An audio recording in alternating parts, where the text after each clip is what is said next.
Last class में हमने आपको चैप्टर की रीडिंग समझाई थी और आज हम क्या करेंगे, इसकी एक्सरसाइज करेंगे। मैं आपको ये बताऊंगी कि आपको कैसे लर्न करना है। ओके, आपको रटना नहीं है, आपको हर एक स्टेटमेंट का मीनिंग पता होना चाहिए। जैसे कि पार्ट ए है, the same kind of plants grown and cultivated on a large scale eight a place is called dash. तो मैंने आपको जब चैप्टर की स्टार्टिंग हुई थी तो मैंने आपको क्रॉप के बारे में बताया था। तो ये क्वेश्चन जो है वही है कि क्रॉप क्या है। क्रॉप मतलब कि जब हम किसी प्लांट्स को एक ही प्लेस में लगाते हैं तो वो क्या आ गया, क्रॉप आ गया। तो यहाँ पे क्या आ गया आंसर, इसका क्रॉप आ गया। एंड नेक्स्ट है, the first step before growing crops is dash of the soil. की फर्स्ट स्टेप क्या होता है, तो वो भी आप लोगों को बताया था कि प्रेपरेशन ऑफ सॉइल। देखो इसके ऊपर जो है इसके ऑप्शन भी दिए हुए हैं। तो यहाँ पे क्या आ गया, preparation of the soil. Okay, and यहाँ देखिए सी हियर, जैसे सी पार्ट है तो यहाँ है डैमेज सीड वुड।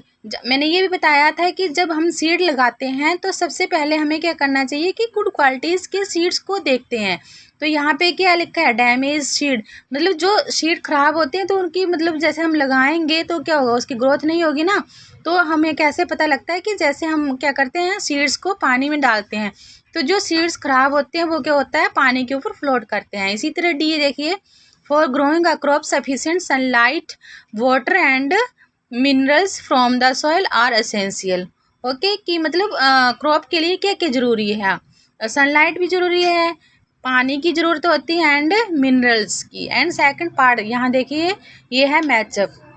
तो मैचअप भी आपको रटनी नहीं है, मैचअप भी आपको समझने हैं। जैसे खरीफ क्रॉप का बताया था, खरीफ क्रॉप्स कौन सी होती हैं, जैसे पैडी हो गया और मेज़ हो गया, क्योंकि खरीफ क्रॉप्स मीन्स कि जिसमें पानी की ज़्यादा ज़रूरत होती है।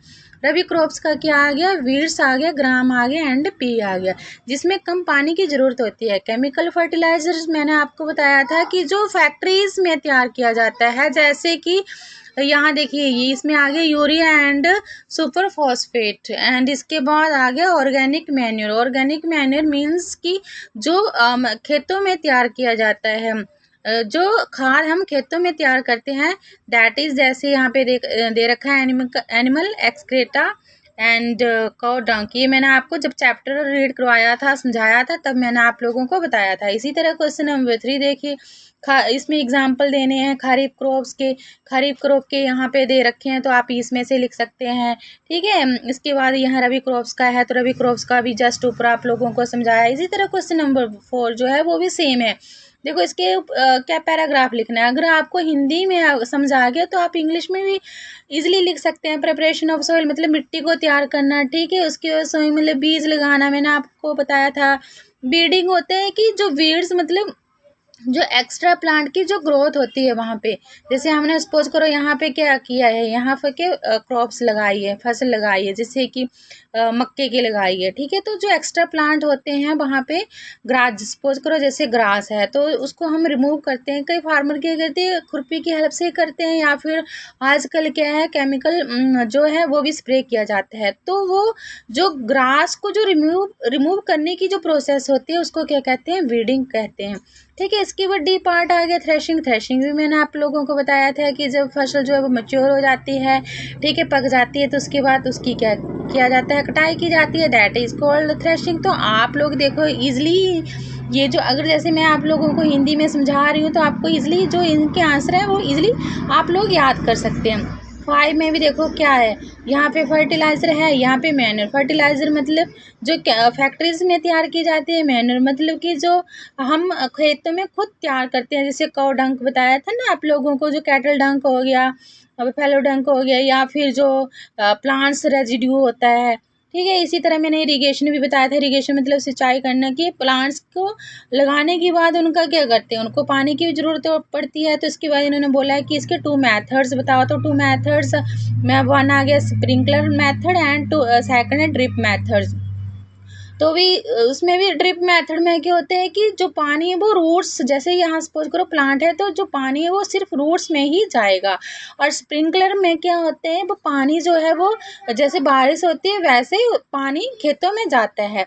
एंड देखो यहाँ क्वेश्चन नंबर 7 में लिखा है कि अगर हम जो गेहूं है उसको अगर हम खरीफ सीजन में उगाते हैं तो क्या होगा। तो आप लोगों को नेचुरली पता है कि वीट को जो गेहूं उसको कम पानी की ज़रूरत होती है, और खरीफ का जो सीज़न है वो क्या है, वो तो रेनी सीजन में आ गया। तो क्या होगा, जो हमारी फसल है गेहूं की वो क्या होगी, डैमेज हो जाएगी। एंड जो क्वेश्चन नंबर 8 है, देखिए यहाँ पे इसमें ये आप क्वेश्चन रीड कर लेना, मैं आपको हिंदी समझा देती हूँ। इसमें ये पूछ रखा है कि अगर हम कंटिन्यूसली, जैसे सपोज करो ये क्या है, फील्ड है, अगर हम यहाँ पे मक्के की अगर हमने फसल लगाई है और हम गैप नहीं देते हैं, तो जैसे जैसे फसल पक जाती है उसके बाद उस खेत में अगर हम थोड़ा सा गैप नहीं देते हैं तो क्या होता है, जो न्यूट्रिएंट्स हैं वो खत्म हो जाते हैं सारे। ठीक है ना, तो हमें क्या है उसमें गैप देना ज़रूरी होता है। अगर गैप नहीं देते हैं तो जो फसल है वो क्या होगी, उसकी प्रॉपर ग्रोथ नहीं होगी। ओके, जैसे मतलब न्यूट्रिएंट्स में आ गया, जैसे नाइट्रोजन है, ठीक है, और फॉस्फोरस है, पोटासियम है, तो ये सब जो है मतलब ये न्यूट्रिएंट्स जो हैं वो फिनिश हो जाएंगे। इसके बाद क्वेश्चन नंबर 9, देखो मैंने ये भी बताया था वीड्स क्या होता है, वीड्स एक्स्ट्रा प्लांट आ गया कि उसको कैसे कंट्रोल करेंगे वो भी आप लोगों को समझा दिया है। क्वेश्चन नंबर 10 में देखिए ये ऐसे बॉक्स दे रखा है, इसमें आप लोगों को बताना है कि फर्स्ट स्टेप क्या है। तो आप लोग इसे इजीली कर सकते हैं क्योंकि अब तो आप लोग